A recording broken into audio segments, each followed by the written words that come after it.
Nakausap naman natin si Jojo Clemente, ang presidente ng Tourism Congress of the Philippines. Magandang tanghali po sa inyo, sir. Magandang tanghali, Connie, Rafi. Apo, sunod-sunod na ho yung mga planong rehabilitasyon sa iba't ibang lugar sa bansa. Boracay, El Nido, Baguio City. Ngayon naman po sa Manila Bay. Pero may banta din na ipasara daw yung mga hotel na may mga paglabag sa environmental laws. Ano po yung nag-reaction nyo dyan? Well, kung kailangan naman talaga, gusto muna sabihin, sinusuportahan naman namin yung gusto ng presidente na idilisin ng Manila Bay. With regard sa mga hotels, I'm sure hindi lang naman mga hotel ang nagbibigay ng tubig dyan sa Manila Bay. So nagulat lang kami bakit parang nag-single out during his speech yung mga hotel. Pero ganun pa man din, kung kailangan talagang linisin or gawaan ng paraan para maayos yung mga waste management disposal ng mga hotel, gawin din natin yon. Willing naman kaming makipag-ugnayan para maayos yun. Meron ho ba kayong fear na baka maapektuhan naman ito yung ating turismo? Depende kasi sa gagawin nilang plano kung paano nila ipapasara or kung paano i-implement yung paglilinis. Kung tatanungin ako, gusto lang namin sanang malaman din kung paano ang magiging plano nila. Kung paano gagawin yan para makapaghanda rin naman kami just in case merong maging effect sa mga bookings sa negosyo natin. Opo. Kapansin-pansin ho kasi na pa mga tourist spots po yung mga pinaparehabilitate na area ho ng DNR. Bakit ho sa tingin niyo tila walang regulasyon ho yung industriya na ito? Hindi naman sa walang regulasyon pero hindi rin baka hindi na susunod yung mga batas na nakapataw kasi dyan, no? Yun yung nakita natin sa Boracay. Maraming ordinansa, maraming batas na hindi nasunod. Kaya kinailangan din na ayusin at linisin.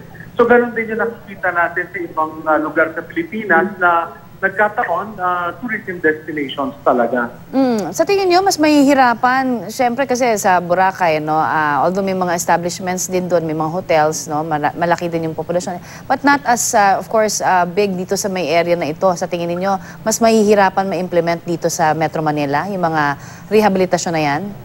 Palagay ko mas mahihirapan kasi hindi lang naman tourism establishment ang cost nung pollution na yan. Alam naman natin, marami rin na urban factors katulad ng mga informal settlers, mga kulang na mga regulations na hindi sinusundan. So, kailangan maayos lahat yan.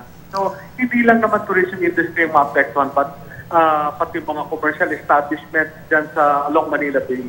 So, sa tingin niyo mas magtatagal pa kaysa doon sa Boracay, of course, ano? Oo, definitely. Mas malawak yung lugar na pinag-uusapan Tsaka mas malaki yung pinanggagalingan ng dumi. Hindi katulad sa Boracay.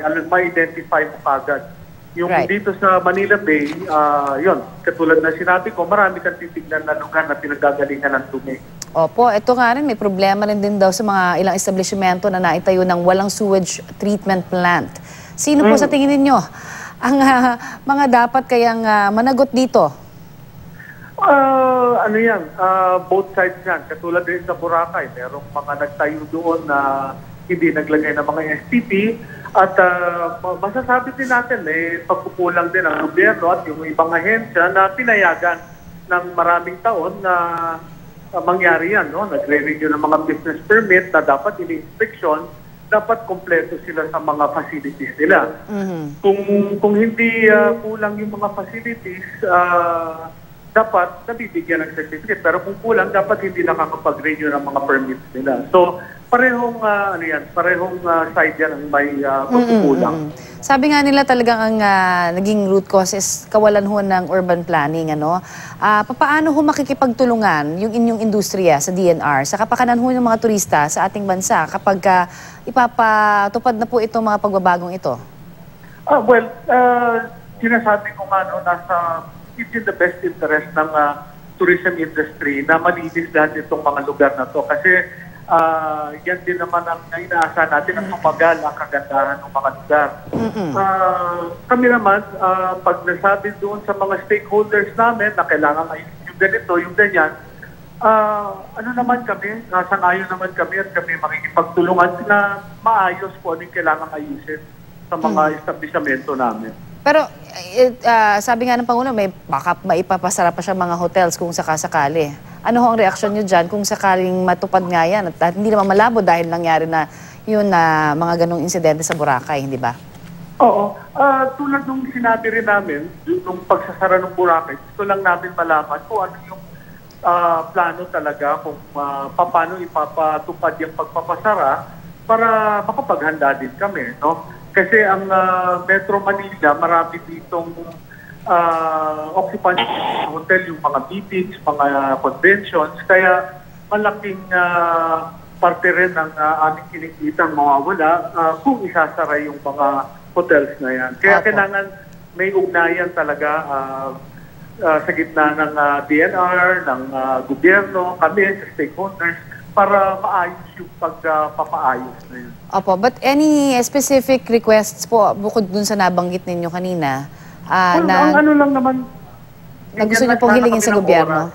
Oo. Kung ano lang, kung talagang ipapasara yung mga hotels, no, sa tourism industry, ang hinihingi lang namin, ibigyan kami ng oras para number one, maayos yung dapat ayusin, at number two, kung talagang isasara, bigyan din kami ng oras para ma-adjust natin kung paano namin saan namin ililipat yung mga bookings na sa libro na. Opo. Gaano ho katagal yung hinihiling nyo na oras? Kung sakasakali, buwan ba yan? Ano bang ating timeline dyan? Well, katulad, again, no, ihahambing ko doon sa hiningi namin sa Boracay. Mga 6 months yung hinihingi namin noon, pero hindi naman kami napagbigyan. So, depende na rin po anong may bibigay sa amin ng gobyerno. At the end of the day, wala naman kaming magagawa din. Kung gusto talaga nilang ipasara, wala rin kaming magagawa.